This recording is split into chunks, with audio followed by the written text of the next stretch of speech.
how can asking one simple question help you to dig deeper and discover really cool things in the Bible? Let's check it out in this episode of Masterpiece.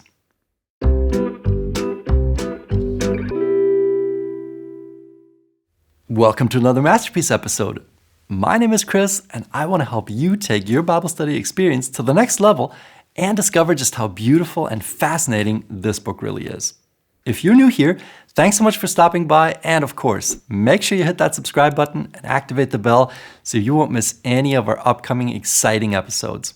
And if you find the video helpful, remember to give it a thumbs up and share it with anyone you think might also benefit from it.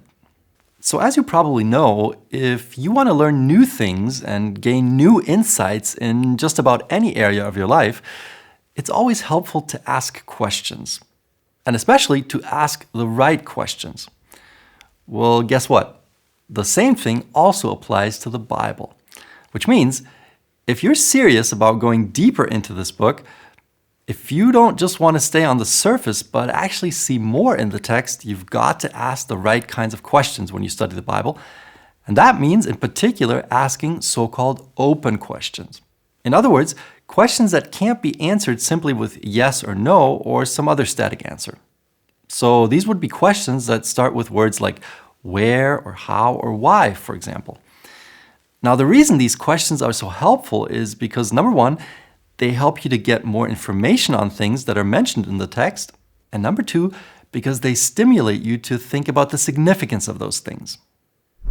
Okay, so obviously there are a lot of different open questions you can ask, but in this video, I want to talk about one particular open question I believe you should always ask, and that is the simple question, why is it written the way it's written?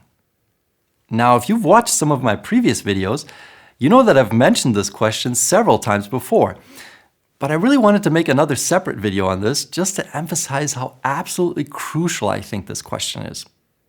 And the reason it's crucial is very simply because everything in the Bible, and when I say everything, I really mean everything, everything is there for a reason. In other words, there's nothing in the text that does not have some kind of significance. And the way to discover that significance is to ask why. Why is this word used and not that word? Why is this detail mentioned? Why is this particular piece of information given at this particular point of the text? These kinds of questions are really important, among other things, because they help us to stay focused on the text. I don't know if you've noticed this, but so often during Bible study, we focus on what's not in the text. And we start to speculate about this and that, which can definitely be fun, but the problem is that it leads us away from the text and prevents us from discovering how amazing this book really is. So I really want to encourage you, don't get sidetracked, but really focus on what's actually written down and think about its significance. All right, so how does this actually work? Well, let's look at an actual example in the Bible. And we're going to go to the Gospel of Mark and there to the 3rd chapter. So, Mark chapter 3. And the text we're going to look at is the very first story in that chapter, which is found in verses 1 to 6. All right, so Mark 3, 1 to 6, and the story begins like this.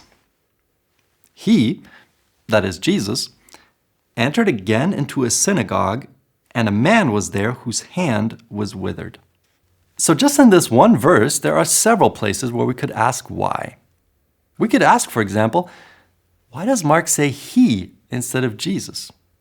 Or why does he say that Jesus entered a synagogue again? Or why does he say that the hand was withered? Why doesn't he say it was crippled, for example? So those are all good questions, but in this video, I want to focus on another detail, and that is the word man. This is one of those details that's super easy to pass by. I mean, why should we spend our time thinking about the word man? We want to get to the story. We want to get to the healing. We want to get to the application. But if it's true that everything in the Bible is there for a reason, then it should be worthwhile to think about even an apparently insignificant word like man, and to ask the question, why is it written the way it's written? Now, before we can answer that question in this particular case, we have to realize that in the English language, the word man can have two meanings. It can mean a male person, or it can mean a human being. So which one is Mark talking about here? Well, one way to find out is to go to a so-called interlinear Bible, where you have the English and the Greek text right next to each other, and to look up Mark 3 verse 1. Probably the easiest way to do that is to just type Mark 3 verse 1 and then the word Greek into a search machine, which will usually bring up at least one online interlinear Bible. So when you actually look it up, you discover that the Greek word in verse 1 is the word anthropos, from which comes the word anthropology, for example, which is the scientific study of humanity. So the word anthropos clearly means human being. Okay, so now that we know what's actually written there, we can think about the significance. So why is it significant that Mark uses the word human being here? I mean, he didn't have to use this word, right? He could have said, and a man, in other words, a male person was there. Or he could have said, and a cripple was there. Or, and a certain individual was there. Or he could have mentioned the person's name. But instead he says, and a human being was there. Why? Well, as you probably already guessed, there are, as always, several reasons. And one of them becomes evident once you take a look at the previous narrative at the end of chapter 2 in verses 23 to 28. So first of all, it's interesting that that story is also a Sabbath story, and that the central issue in that story is also about what is lawful to do on the Sabbath.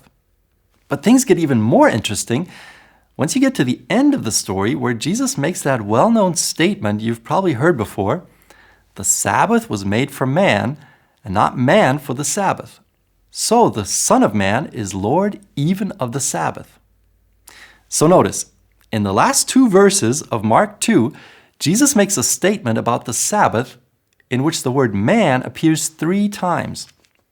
And immediately afterwards, we have a story about the healing of a man on the Sabbath at the beginning of chapter 3. Which basically means the story in chapter 3 has been placed there very intentionally to explain and to clarify the statement at the end of chapter 2. Jesus says that the Sabbath was made for man and that he is Lord of the Sabbath, and then comes a story that shows what that means in real life. So one of the benefits of stopping to think about the significance of the word man is that it helps us to recognize the connection to the previous story. And recognizing that connection helps us to better understand the function of the story in chapter 3. In other words, it helps us to understand why Mark placed the story there and not somewhere else in the gospel. But of course, that's not the only reason the word man is significant here.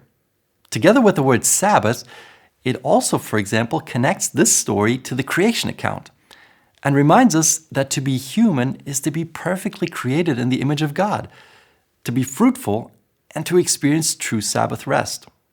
Yet here we have a human being whose hand is withered and who therefore cannot fully experience that rest.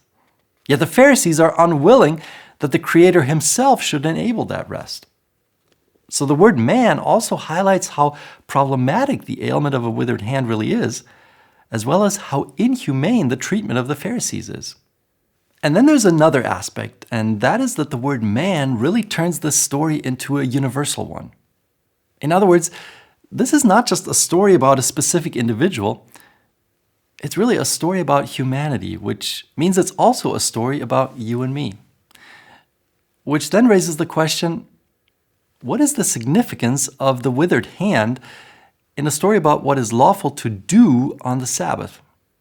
And could it be that I have the same problem? And if so, how can my hand be restored so that it can once again bear fruit? And what role does my view of the Sabbath play in all of this? So as you can see, there's still lots more to discover in this story, and maybe we'll talk more about this in a future video. But for now, I hope that you can see that it's definitely worthwhile to always ask, why is it written the way it's written? So why don't you try it out next time you study your Bible? All I can say is you won't regret it. As always, if you have any questions or comments on this, let me know down below. Would love to hear from you. Thanks so much for watching, and we'll see you on the next one. Ciao.